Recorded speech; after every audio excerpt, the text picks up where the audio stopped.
Hello everybody and welcome to our virtual 67 Pall Mall. Later, Fiona Morrison MW will be telling us about her new book, The 10 Great Wine Families of Europe, and we will be tasting Piedmontese wines later on with Alberto Chiarolo of Michele Chiarolo in Barolo. And now we're very pleased to be welcoming back Demetri Walters MW, who'll be explaining winemaking influences on sweet wines from around the world. So please chat away on the side, share with us what you're drinking, where you're drinking it from, and share on social media with hashtag 67FromHome. As usual, we'll have 15 minutes at the end where you can ask Demetri your questions. And a big welcome back, Demetri. Oh, Ronan, thank you very much for having me. Good to see you again. How are you enjoying Groundhog Day in its 11th week? Exactly. Yeah, exactly. They won't let me out of this bar. I'm stuck. All right. Well, thank you very much. We're always very popular, Demetri. So we're looking forward to it. All right. Thank you. Hello, all. I hope you can see me. I'm still looking at a little photograph of myself. I'm a little bit confused by these things at the beginning. But we can see you. You can see me, can you? Good, all right, great. Yeah, you are moving and live. Good. Before we start, bearing in mind it's tea time, it's 4 o'clock. And you know, at 4 o'clock, as the song goes, everything stops for tea. Well, this is not a tea tasting, it's a sweet wine tasting. A glass of wine with you. Isn't that a beautiful color? Let's wet our whistles first, then I'll kick on.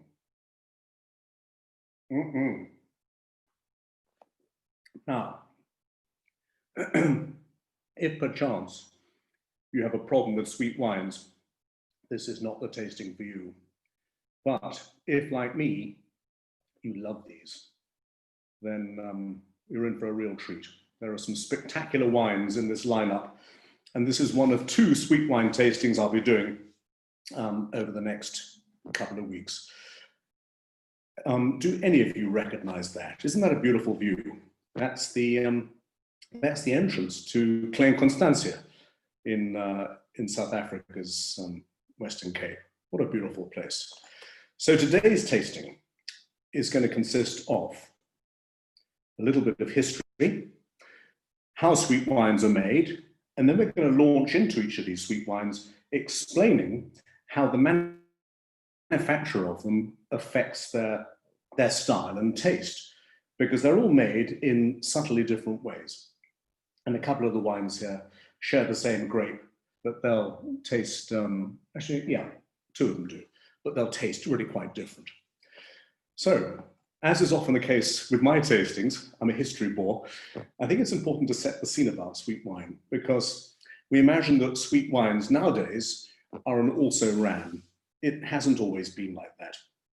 In the medieval period, the most prized wines were sweet. In the ancient world, the great majority of wine had some residual sugar. It was just easier to make wine that way. There were no cultured yeasts. And so quite a few wines stopped fermenting when they still had some residual sugar. In fact, as I'll point out a bit later, when you have quite a lot of residual sugar and the wine has got to a certain level of alcohol, generally the yeast suffer from alcohol poisoning and osmotic pressure from the sugar. So sweet wines were a very common feature of the ancient world, and they were highly prized, and people like Columella liked to write about them and to govern them. As is often the case with me being a half Cypriot, I often talk about Cyprus and try and fly the flag for it, for Commanderia particularly, but Hesiod, writing in about 700 BC odd, in his Works and Days, references Cypriot Nama, which nowadays is the name for church wine in the Hellenic or the Greek Orthodox world. And this was a wine that is still made the same way today, liasta staphylia, or the drying of grapes, or appassimento in Italian. And this was used in ancient times as an offering to the gods, and later as Christian Eucharist wine. Commanderia, which is a wine we'll be tasting next time, is still made very much in the way that Hesiod describes. Northern Europe, with its darker, cooler climate, imported a good deal of Greek, Cypriot, and Italian wine via Genoese and Venetian merchants in the medieval period, who in turn, as they were rolled back by the advancing Ottoman Empire, wanted to I suppose, propagate those styles of wine in their own country, which is why Vinsanto from Santorini, a wine we'll be covering next time, now has, or has had since the 16th century, its counterpart in the Chianti zone, Vinsanto, 2 words rather than 1. And later on, very well-known sweet wines, at least well-known today, from the late 16th century, 17th century, and having their heyday in the 18th century, wines such as Madeira, which began to be fortified in the middle of the 18th century, port, which began to be fortified at the beginning of the 18th century, both sweet wines, along with sweet wines of Bordeaux, which have been around since the medieval period, wines of Sauternes and Bassac, and then Constancia, which was a very famous wine in the 18th century, and Tokai, the oldest classified wine region in Europe, certainly the oldest classified sweet wine region, became very well known throughout Europe. But it all began in the southern part of the Mediterranean, mainly in Italy, Greece, Cyprus, Crete, and the Levant. So how are sweet wines made? So often when you ask people, how is this wine made, whether it's sparkling or sweet or dry, they look a little blank because they know quite a lot about wine, but haven't actually considered how this particular wine might be made. Well, there are 3 principal ways of making sweet wine. The first one is concentrating the sugars in the grapes. And you can do that by drying the grapes, either outside, under the sun, typical appassimento, liasta staphylia, drying the grapes using the power of the sun, outside under cover, or even inside under cover, but outside under cover, such as Molyneux's excellent straw wine from the Western Cape, or indeed inside, so inside under cover, such as Vinsanto from Chianti, and Recioto della Valpolicella, for instance. There's also passerellage, such as the sweet wines of Jurançon, or the famous cordon cut of Australia. And this is when you dislocate the bunch of grapes from the mother vine by partially snapping the stem. The grapes are still held in place, but they are no longer fed by the mother vine. So the vascular system is effectively dislocated. As a result, the sugars concentrate in the grapes as the grapes wizen on the vine. Another way, which we're going to taste today, is freezing on the vine. So ice wine, whereby healthy grapes, not botrytized grapes, but healthy grapes, are freeze-dried to a certain degree on the vine, and then pressing the grapes in the vineyard, or very close to where the grapes come from, outdoors, where the temperature is still freezing, you get rid of all the water and leave behind the sugary aqueous solution, which doesn't freeze, or doesn't freeze at the same temperature. And then finally, another way of concentrating sugars is botrytis, or noble rot. And I always like the term noble rot because I was always brought up, before I even knew about noble rot, before I understood the joke that I was being told by various relations, that guff you read on the back label, that's also known as noble rot. But noble rot is Botrytis cinerea, the benevolent form of grey rot. And this serves to concentrate the grape sugars in the vine, but aided and abetted by this fungus, Botrytis. That is the first way, the concentration of sugars, outside under the sun, outside protected from the sun, but still benefiting from the ambient temperature and wind. Inside, such as Reciotos are usually made, and Vinsanto from Chianti.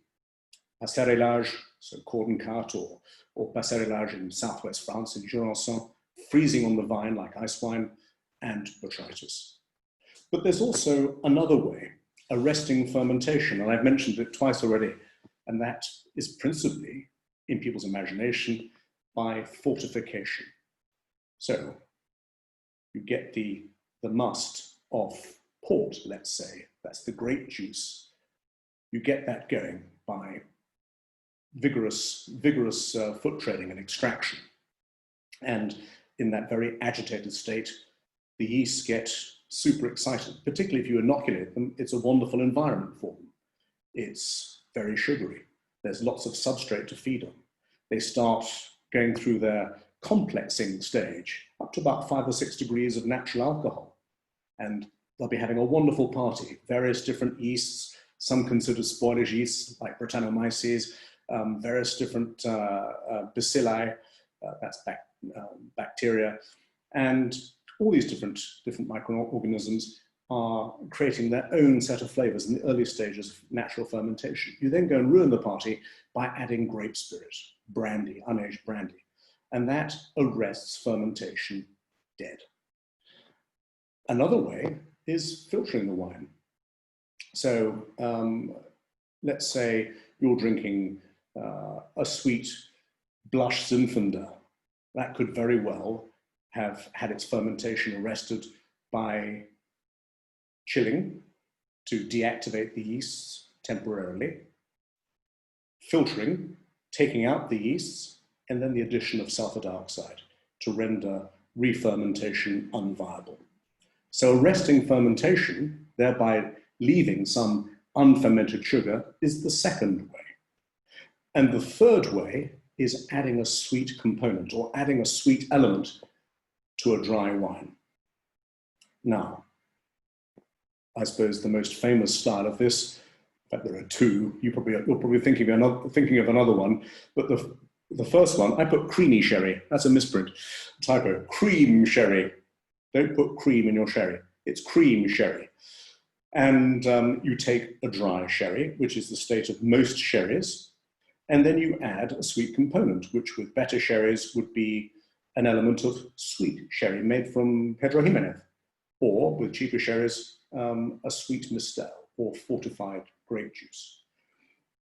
Liebfraumilch might be the wine you were thinking of. Certain sweet wines on in the British market from Germany, which don't really represent German winemaking at all, which might cost £5, £6, £7 a bottle tops at their real price.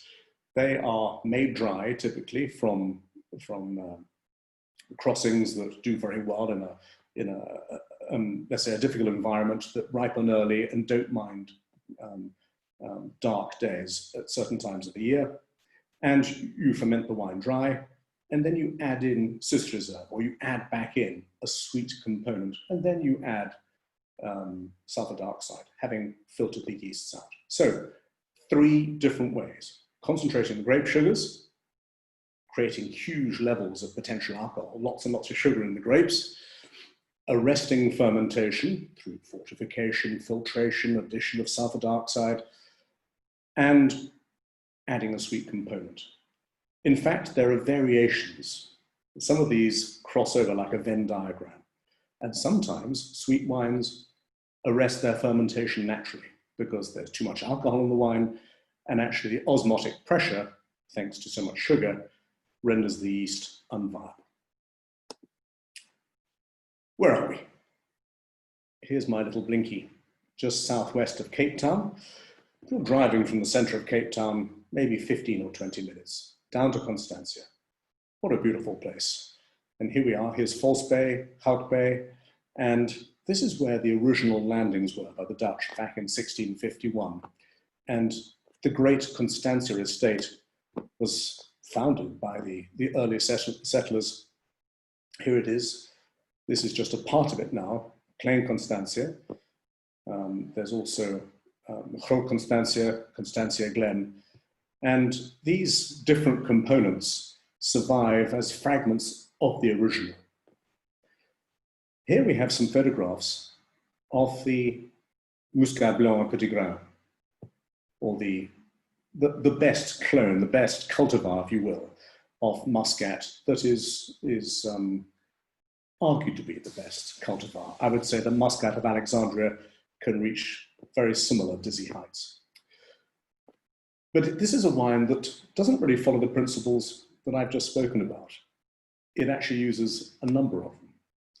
So this was planted back in 1685 by Simon van der Staal, less than 30 years after the first wine was made in the Cape, and that was in 1658. The first settlers came in 1651, planted vines almost immediately, and Muscat de Frontignan, which is another word, another name for Muscat Blanc and Petit Grain, was planted in the Constantia Valley, very, very widely. This was once a complete estate, now three fractions. In the late 19th century, along with the rest of the world, it was devastated by phylloxera bastastrix, the great devastating louse. And it was for years in the wilderness as a wine-producing estate. It was a farm, but it was revitalized by new ownership back in the 1980s. And the first new wine was produced, the first Clé Constantia was produced in 1986.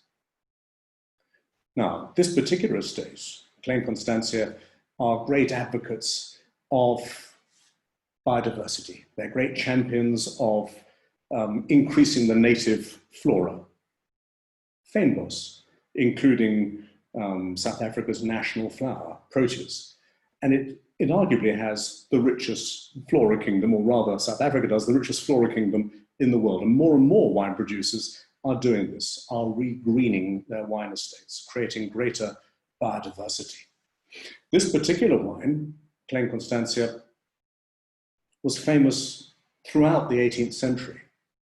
And it had great champions, including Napoleon in the following century when he was spending his second sojourn in isolation, having lost the Battle of Waterloo, because the first time he was sent to Elba, rather too close to the rest of Europe for the great powers to countenance. Second time around, he was sent out to St. Helena in the central South Atlantic. He wasn't going to escape from there, but he was given bottles and bottles of Clé Constantia from the nearest civilization, as he knew it, which was Cape Town.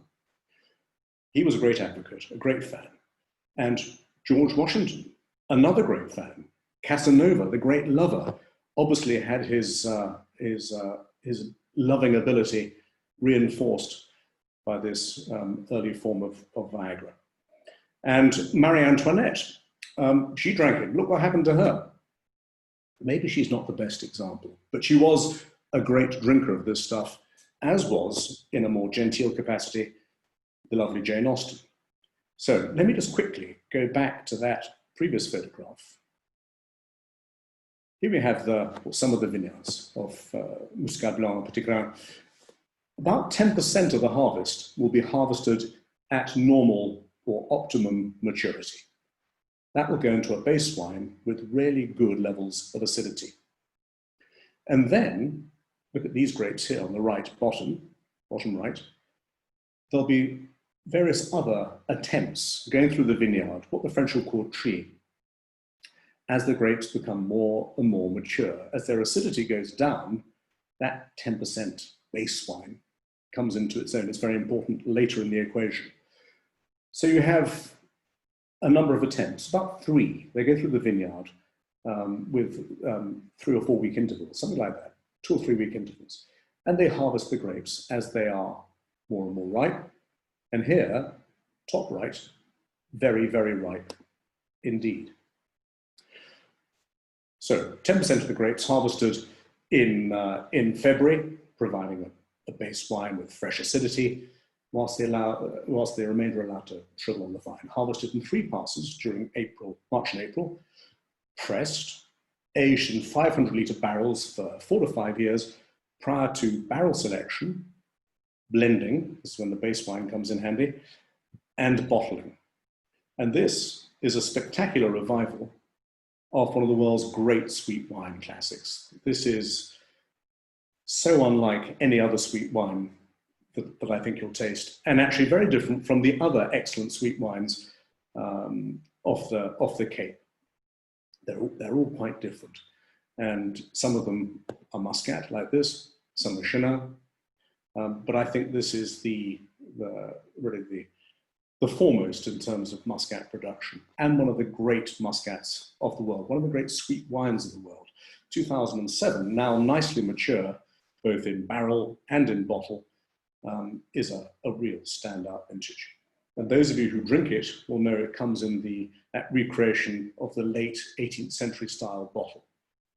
177 grams of residual sugar, unfermented sugar, 14% alcohol, 14 degrees of alcohol, and 8.7 grams of tartaric acid. That's very good acidity, thanks to that base wine, largely thanks to that base wine. But speaking to Matthew Day, I said, how did you arrest fermentation here? And he said, I didn't. Nature did it. Because around about 165 grams of residual sugar and 14% alcohol, the wine is pretty much stable. The yeast just doesn't want to do anything. Bacteria don't want to do anything. They're swimming in treacle. There's so much sugar. The effects of osmotic pressure, water always goes to the place of least hydration, which is completely confusing to a yeast which is already being poisoned by high levels of alcohol. The result is a sweet wine that is pretty much stable. Have a go.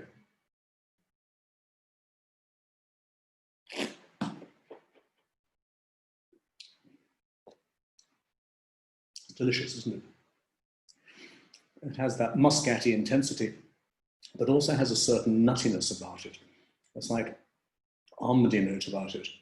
The sugar does not feel as high as 177. Really quite a long way off, in fact. This will be a difficult one to gauge if you were blind tasting, because it's so fresh. You can taste its muscat, but you can't really gauge the sugar, because muscat usually has quite modest acidity. This has really good freshness about it. The wood, I believe, is used. I don't think there's any new wood, or very, very little. So you don't get any new wood smokiness.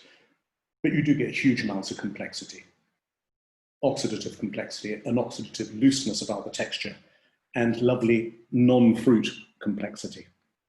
So a wine made by a base wine, a very small percentage of the total, coupled with 3 attempts during the course of March and April, just prior to the, I suppose, the culmination of harvest time in the Western Cape, and then pressing, long aging in barrel, blending together, including the base wine, and then bottling, and then further time to bottle prior to release.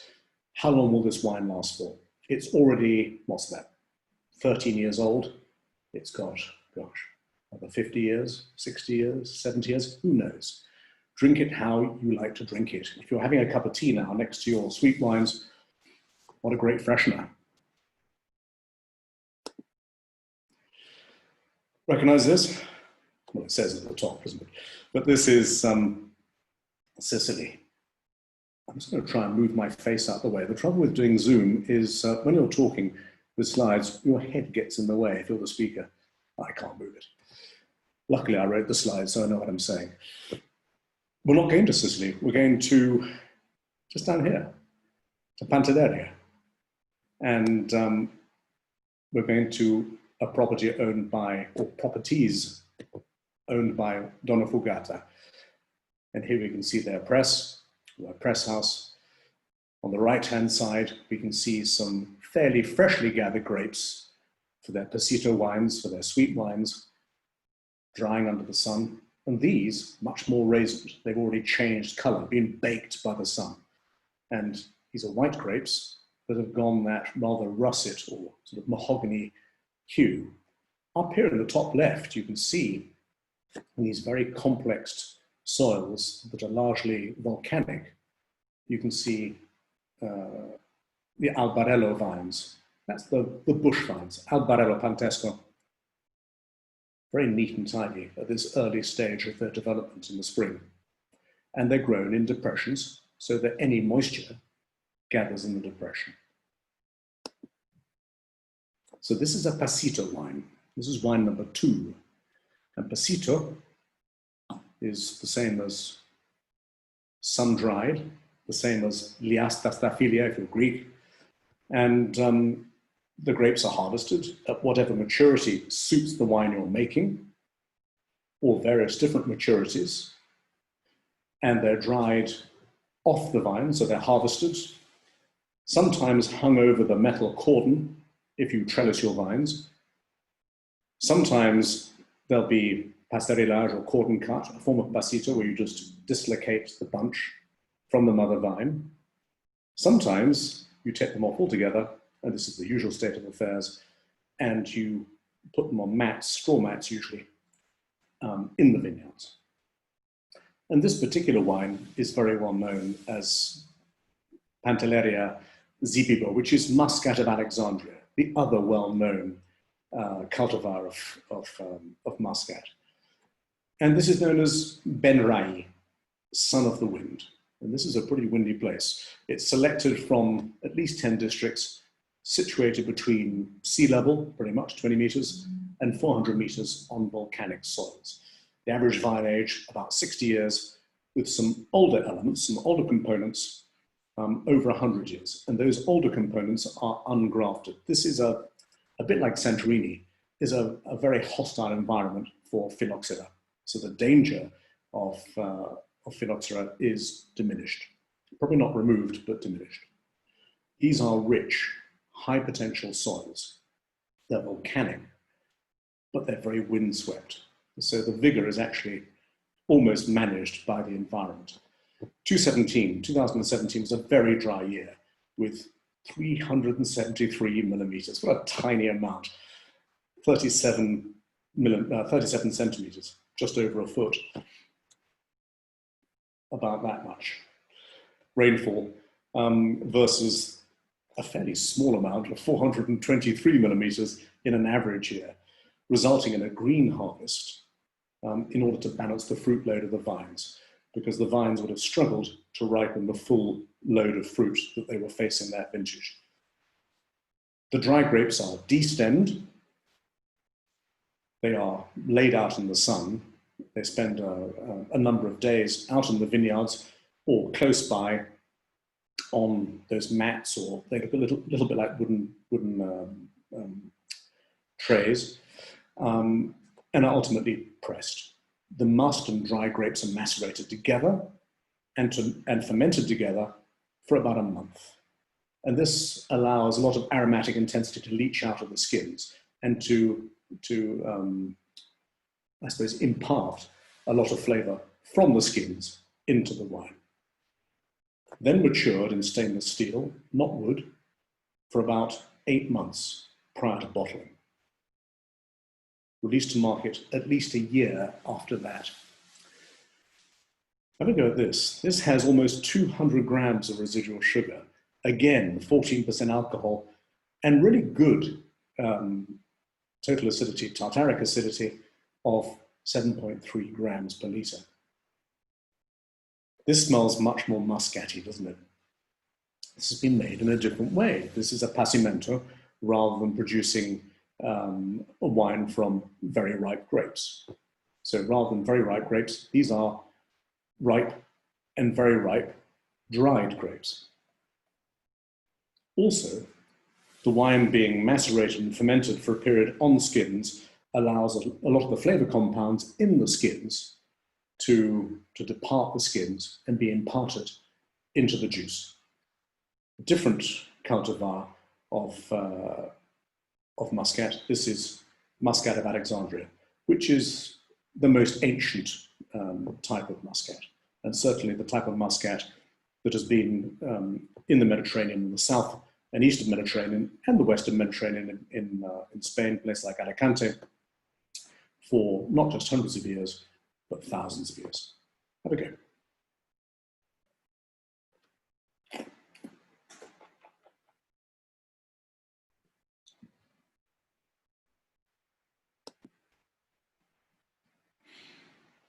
Still in Italy,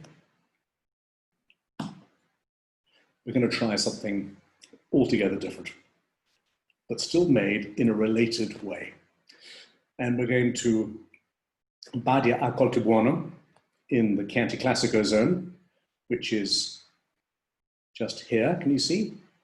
So Chianti is about 8,000 hectares. Its southern neighbor, which is gradually gaining recognition, it has great recognition at the top, but is becoming better known throughout the industry, is Montalcino. So Sangiovese forms 100% of the wines here. But up in Chianti, it often is varietal, but it's quite often a blended wine with Canaiolo, Colorino, and international varieties. But there's also something else that Chianti Classico is well known for, and that is Vinsanto. And here is the Badia. Here is the medieval abbey of Coltibuono. And this is how the grapes are dried. You can see they're dried as bunches indoors. What you can't see is they're being dried at ambient temperature, whatever that temperature is from day to day. And it's a dry environment, which shrivels them. And the process of appassimento indoors is much, much slower and much longer than it would be outdoors. So this particular estate was founded in 1051 by Giovanni Gualberto. He was a Benedictine monk who secured, as monks did, an aristocratic benefactor to build the abbey, which came Badia a Cultus Boni in Latin, or Badia a Coltibuono, or the Abbey of Good Cultivation. The interesting thing is, and the Strucci Brunetti family have mentioned this to me when I've been at tastings, on-trade tastings, that wine has been produced here since the medieval period. But also, this is the place where Chianti, as a word, was first referenced by a monk of this Badia, of this abbey, in the 12th century. This is a 75-hectare estate farmed organically. They're not biodynamic, but the principles are delinat. Delinat is a very vigorous form of organic principles. So they go above and beyond what the great majority of other organic bodies would. I was looking for the right expression. And they are in Monte and Chianti. The vineyards for Vinsanto are situated fairly high up, between 260 and 370 meters. And there's a belt of vineyards, more or less at this sort of height, where most of the estate's vineyards are grown. It's a very tiny production, something like 9,000 bottles or half bottles in this vintage of the Vinsanto. So Malvasia and Trebbiano are air dried indoors, like that photograph I showed you, for 12 weeks, much, much longer than the usual week or two that you get with outdoor appassimento. So this is a passito wine that's made in a different way. They're then pressed and then fermented together. A co-fermentation that carries on until it ceases of its own accord because of osmotic pressure and high alcohol, because there's so much sugar in the grapes. The alcohol here is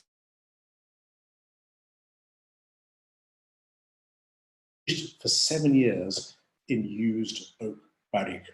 And traditionally with Vinsanto, this was often conducted in chestnut wood, but chestnut is more tannic, more porous.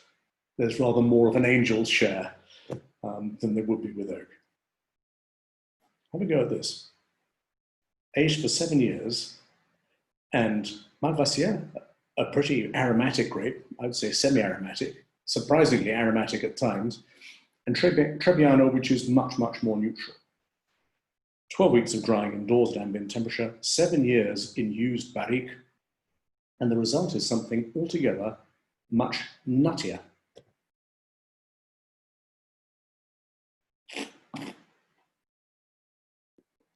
It's quite fungally. It has a truffly note about it. It's very licorice. Would you guess that there were almost 190 grams of residual sugar? To give you a clue, to be able to match this against other wines, this is like a 6 Puttonios Tocco.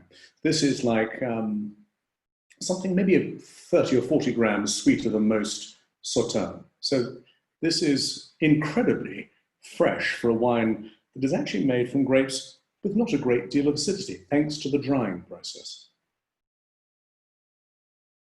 Very profound.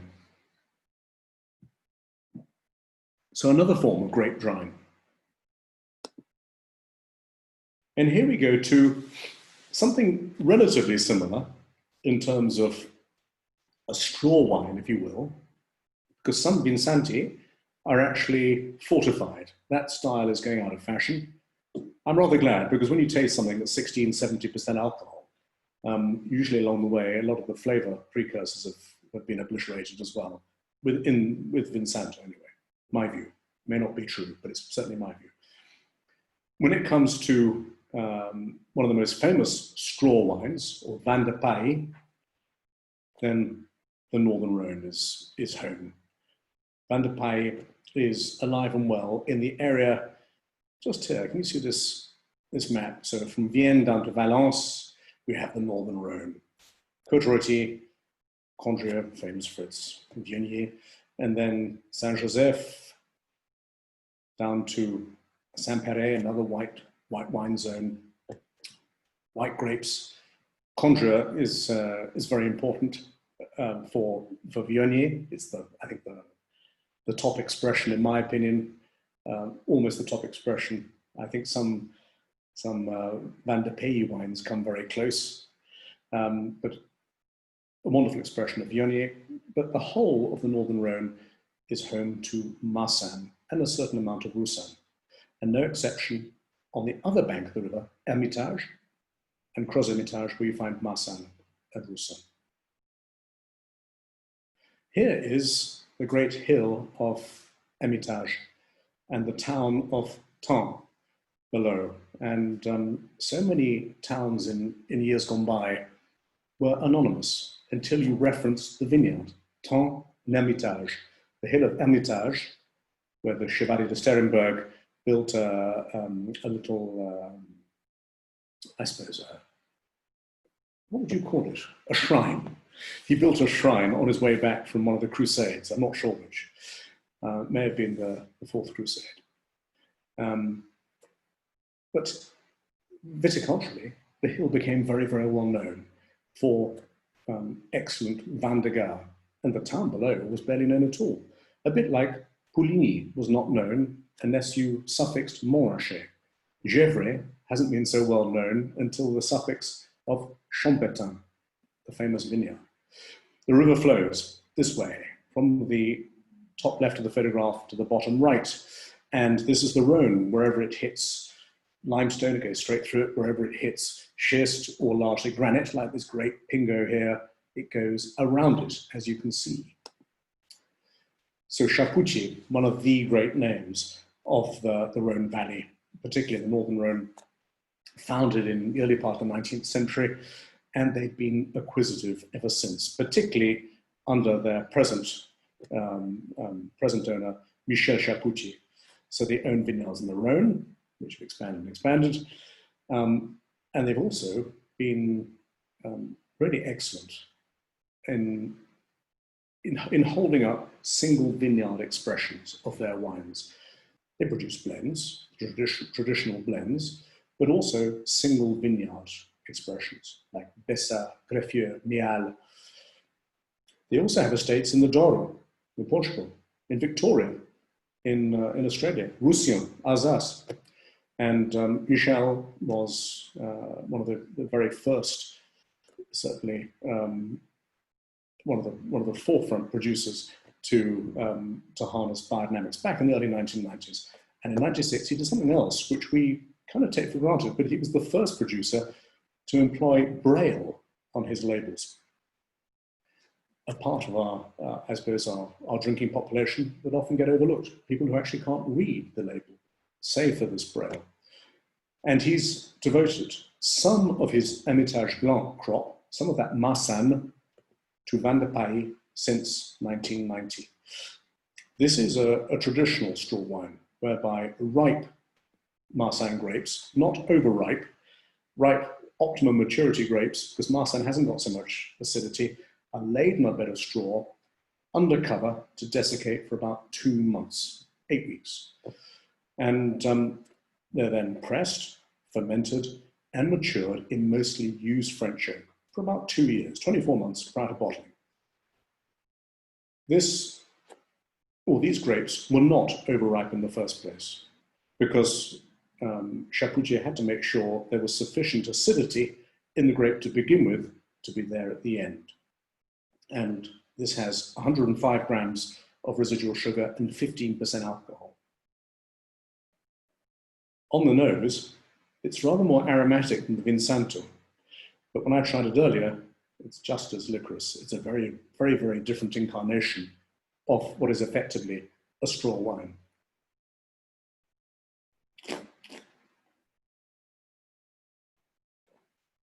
It has quite a lot of what's called volatile acidity, that polish taste.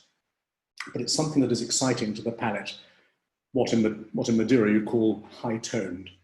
And it's quite waxy. It has a certain beeswax character to it. It's quite blossomy. Marsanne is an excellent dry wine, but also, when it's made like this, is a very refreshing sweet wine. This is 21 years old already, the oldest wine on this tasting. And it'll be with us for at least another 21 years and won't develop that much in the interim, I'll warrant. It's wonderful, isn't it? It doesn't have the bite, the acidic intensity of the Vinsanto. It's altogether more luscious. But at 105 grams of residual sugar, it's a very different expression. It has quite high alcohol. The sugar is not that high, but because the acidity isn't so high, you perhaps notice the sugar more than you would do with the other wines here. Now, we're going to talk about ice wine. And we are just here as Lake Erie, in Canada, by the way, just in case you haven't been. Lake Erie is much higher than Lake Ontario, which is why round about here, can you see my blinky? Halfway through the Niagara Peninsula, we have a range of cataracts at the Horseshoe Falls that constitute the Niagara Falls. And very close by, we have Inniskillen. Now, I've harvested in the snow, and that's not true. I pruned in the snow, and that was not much fun. Harvesting in the snow when you're right in the middle of winter in an area that is renowned for its cold climate, and this is one of the warmer parts of Canada, is deeply unpleasant. You have to dress up, and they go out at night and do this. The top photograph, you can see some of these frozen grapes, partially wizened by the cold and by wind. You can see the baskets of grapes that have been collected prior to collection, and then pressing. Pressing goes on in the vineyard because you want the frozen water to remain frozen. You want the ice to remain as ice so you can rid yourself of it and just keep the licorice juice. This is Riesling. Vidal is a crossing that is very well known in these parts as well, and that is also making great gains in parts of China by the Korean border. It does very well making ice wine there. But Riesling is perhaps the best known grape for ice wine, whether it's in Austria or it's in Germany, perhaps the best known expressions. But Inniskillen, back in the mid-70s, were the first people to establish what became, I suppose, the flag bearer for Canadian ice wine, and perhaps a great ambassador for Canadian wine, full stop. And Karl Kaiser and Donald Ziraldo established this estate together. Kaiser, a chemist from Austria, and Ziraldo, a graduate agriculturalist, and they created Inniskillen right next to, very close to Niagara on the Lake. This is an area that's benefited from the end of the last ice age, which is another thing I like talking about other than history, because it's created such a profound effect that we almost take for granted. Certainly in this country, in the UK, where would we be viticulturally without the deposits of countless ice ages? But the last major ice age departed this world about 13,000 years ago. And that process didn't complete until about 9,000 years ago. So glacial melt created the Great Lakes, left huge gravel beds, sand and clay. Nowadays, warm, dry summers, particularly in 17, and frigid late autumn and a very cold winter create the right environment for ice wine. So harvest in 2017 was early, it was pretty warm, and 14th of December, that's an early ice wine harvest in these parts. Minimum picking temperature for Inniskillen have to be -10 for an extended period. I think it's about 7 days. That's two degrees lower than the minimum required by the VQA. The frozen clusters are harvested at night. Gosh, that's a harsh job. Pressed while the water content is still frozen. Only the remaining liquid, which doesn't freeze, is retained. That's the grape juice, full of sugar, full of concentrated grape sugars, is retained and fermented in steel. Wood has no part in these proceedings. They want the fruit expression of Riesling. And it's fermented in steel for about a month and ends up at the sweet spot governed by the winemakers is 9.2% ABV and 268 grams of residual sugar. Now, how it manages to go on, how the sugars manage to go on being fermented by the yeast, God knows how long that usually takes, but at 9.2% ABV and 268 grams of residual sugar, well, there isn't so much alcohol in the wine to poison the yeast, so they can plod on to a degree very slowly. The danger is the release of volatile acidity, which is not prominent in this wine at all. And it has a very high, there are higher ones, up to 13, 14 grams of total acidity, but here, almost 10 grams of total acidity. It is Riesling, after all, that keeps it fresh. So no drying of the grapes by passimento, merely freezing of the grapes, and then the pressing while still frozen that can extricate the ice and just leave that juice full of sugar. Just smells like Riesling, doesn't it? Which it is, of course.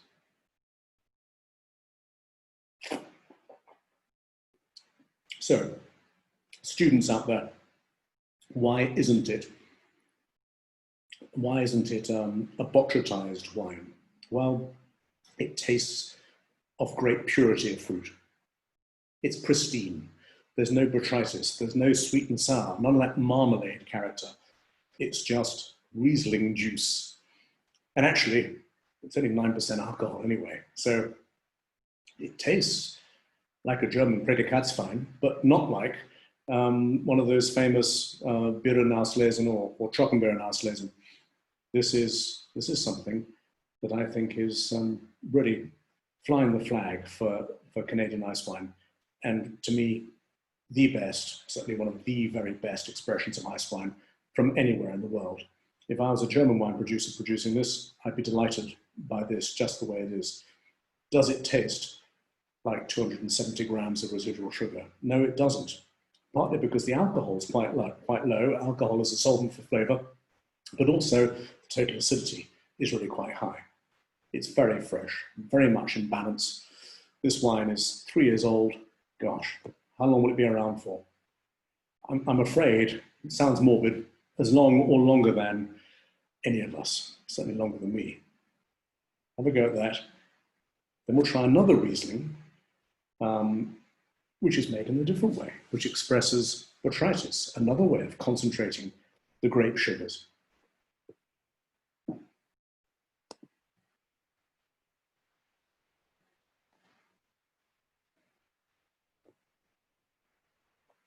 So, where are we? Well, we've left Niagara. We've left Niagara on the Lake, and we've gone to Germany. And quite close to the very famous regions of the Pfalz, or the Palatin as it used to be known, the Palatinate and the Rheingau, as the Rhine winds its way. If you see my blinking, just by the Pfalz, So it winds its way north, comes to Mainz, hooks a left, goes north again. Just here on that bend in the river is Rheinhessen. And Rheinhessen, for many people, if they bother to look at the label of the Liebfrau milk that they're drinking, or the Blue Nun or whatever, is the home of many industrialized wines, as I would put it. And of course, it isn't all like that. There are some spectacular expressions, not just of Riesling, but predominantly of Riesling in Rheinhessen. Here is the estate of Gruber, and this is a very small estate that makes wines under the Great Growth, or Grosse Lagen label, predominantly. Here we have their cellar at the top, a beautiful sight in itself. You can almost smell the mustiness of it. Here are the vineyards in the rolling downland of Rheinhessen, not as steep or as precipitous as the slate soils of the Rheingau or the Mosel, or indeed the Nahe. Here we have a larger photograph of the above. So some of these grapes being affected by noble rot, which will infect the entire bunch eventually. And this is what the grapes look like. They start to wizen, they start to grow a little fur coat on them. So this is a Birnen Auslesen. I wanted to find a TBA, a rarely sweet one. They're hard to come by. And Gruber, I spoke to Fritz on email, he didn't produce one in this vintage. In fact, he only produced 41 litres of this particular wine. This is one of the great joys of drinking these super Predikatswein, these wonderful sweet Riesling, is that they're often made with very high must weights in very small quantities. At the top end of the spectrum, Birnen Auslesen and above, they are always sweet, and they are heavily infected and affected by noble rot. So the family started this estate back in 1763. These are Friedrich's or Fritz's ancestors. And much of their 9-hectare estate has been held by the family for all that time, for 250 years. 70% Riesling, the rest given over to Pinot Noir and Silvaner, another grape, Silvaner, that is making its mark, particularly in Franconia, but also down here in Rheinhessen. Pinot Noir needs no introduction nowadays from Germany. Spätburgunder or Blauburgunder, however you want to call it, is really making great strides. And it's the most widely planted and most rapidly increasing plantation of red grapes in Germany. So this is rolling down near Westhofen, made up of clay, marl, and limestone. And they have single vineyard sites, Aulerde, Kirchspiel, which is this one, Moorstein, and Rottenstein. And 3/4 of their estate is the top, according to the VDP, the Verband Deutsche Prädikatsweinguter, established in 1910, I think it was. This is an association of growers who want to produce something above and beyond the 1971 wine law. And this is what is being pronounced over years and years as a grosse Lage, or a great site, or a great growth, like a Grand Cru, if you will. And Kirchspiel has very good sun exposure. It's also warm and sheltered, so it lends itself to the formation of noble rot, because humidity doesn't burn off. Botrytis cinerea, this noble incarnation of grey mold or grey rot, produces, as all fungi do, mycelia, little filaments that invade the grape. They absorb moisture. They puncture the skin of the grape, which in effect allows a certain amount of dehydration. So in drawing out moisture and in concentrating the sugars therein by drawing out the aqueous solution, they're also concentrating the sugars in the grape. Now, some people imagine that this process increases acidity. It doesn't. It decreases tartaric acid. But overall, whatever's left in ratio to the rest of the grape is increased. So by and large, it actually concentrates the remaining acids, but it does deplete a fair amount as well. the fungus actually, well, I suppose it metabolizes them. Botrytis emits glycoproteins, so botryticin, that inhibits other yeasts. This is why you end up with these very singular, fresh flavors with botrytis wines, because botrytis prohibits the formation of other yeasts in the neighborhood that want to join the party. It also increases glycerol. It makes the wine feel fatter. The downside is botrytis also creates acetic acid, so you can get high levels of volatile acidity. Again, not here. Volatile acidity is often a worry with sweet wines. 95% of the fruit here is botrytized, a very high proportion, and it tastes it. Hugely complex flavors, very fresh flavors though, and a great weight to it, an almost glutinous nature, but still kept very fresh by the total acidity. This is 8.5% alcohol, actually a little bit higher than usual. I asked for its, why is it not 7? Why is it not at the normal level? There is no normal, but the level that we're all taught is the regular level for these sort of wines. And he said this was the sweet spot for him. This is where he wanted the wine to be. So slightly lower residual sugar, slightly higher alcohol, and 9.4 grams per litre of total acidity. Again, high, but not searingly high, and total yields of 41 litres. Gosh, how much are we drinking? A fair proportion of the crop. Already on the nose, it isn't just pristine Riesling fruit. It isn't just about lemon peel, lime, grapiness. There's something else at play here. It's almost indescribable in terms of its complexity, but there's a lot of non-fruit character here.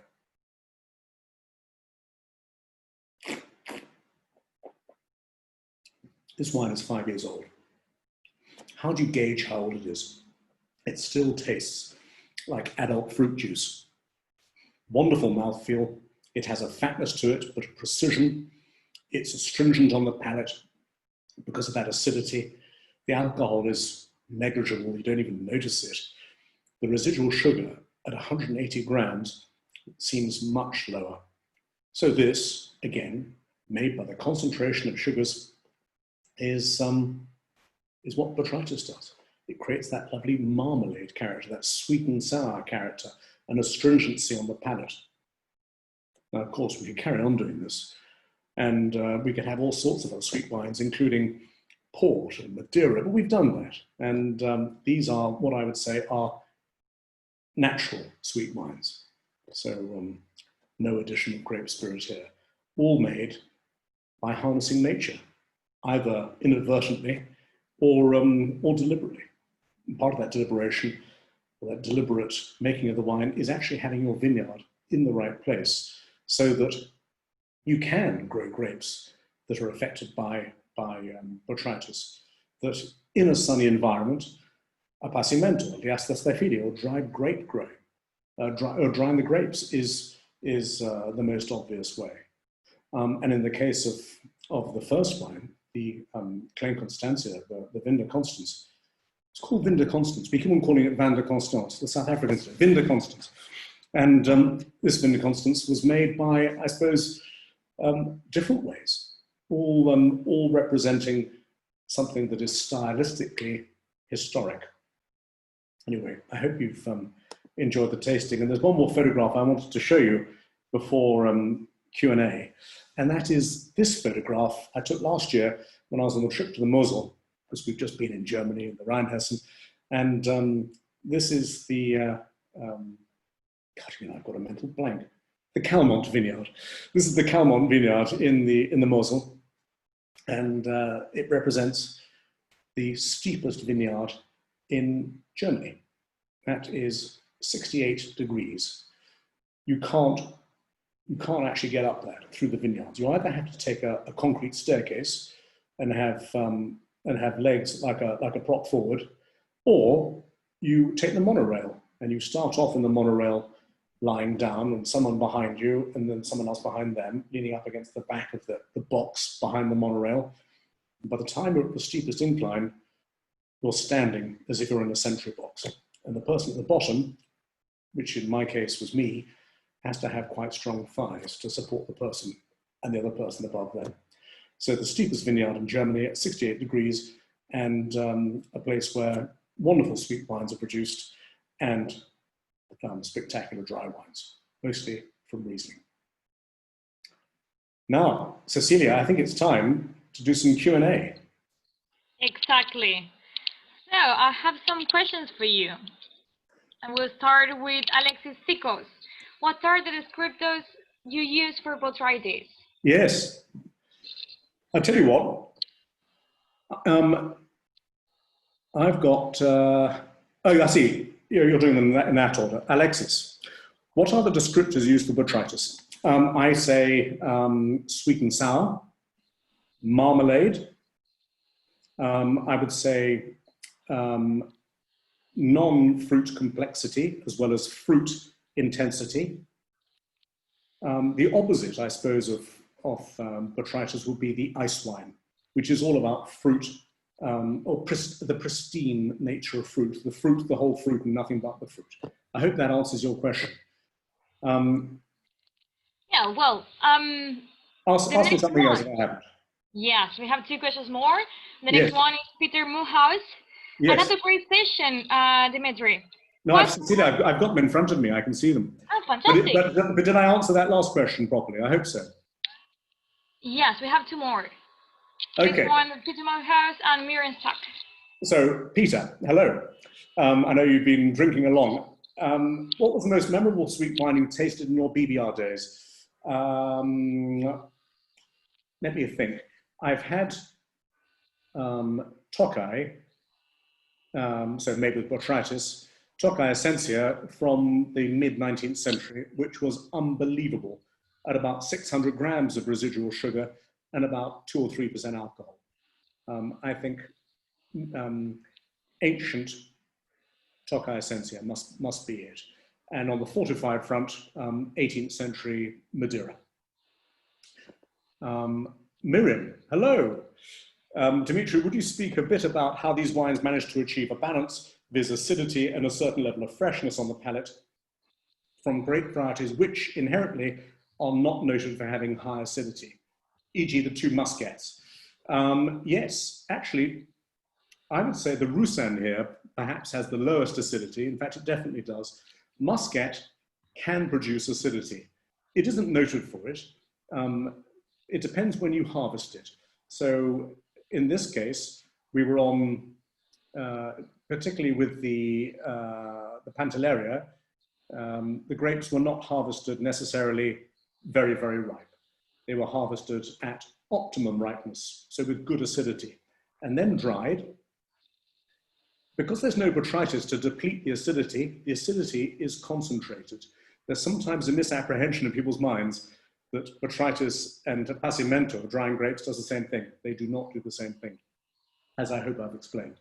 So the sugars were concentrated during the appassimento process in the Pantelleria wine, but also the acidity was concentrated as well, which kind of answers your question versus for that wine, plus the harvest was relatively prompt. At least that's what I taste. With the Vin de Constance, there was the base wine, which just gives good acidity. And there's also elements of grapes that are much riper. It depends on the soils as well. Certain soils will lend themselves to good acidity in grapes. Ion exchange is the process by which calcareous soils, so alkaline soils, produce wines that are quite acidic. But also, when you have volcanic soils, in the case of the Vin de Constance and the Zibibo from Pantelleria, the Benrai, they're both igneous. The Vin de Constance is granitic, and the Pantelleria is volcanic, so an eruption rather than an upwelling. And these soils also produce wines with real freshness. I hope that answers your question. It was amazing. I didn't know that. Thank you so much for the information. It was so interesting. Good. And I'm going to start off with the Vinda Constance, the wine we started with, and wish you all a happy late tea time and enjoy your walk this afternoon and dinner. Thank you so much. And thank you, Michael. I've just seen your message. Thank you so much, everyone, to join us today. Thank you, Demetri. It was so interesting for us, and I really enjoyed it. It was so interesting, and I really hope for you too. So have a wonderful day today, okay? Me too, to you. Thank you. And it's nice to see you familiar names. Hello, Jachen. And hello all.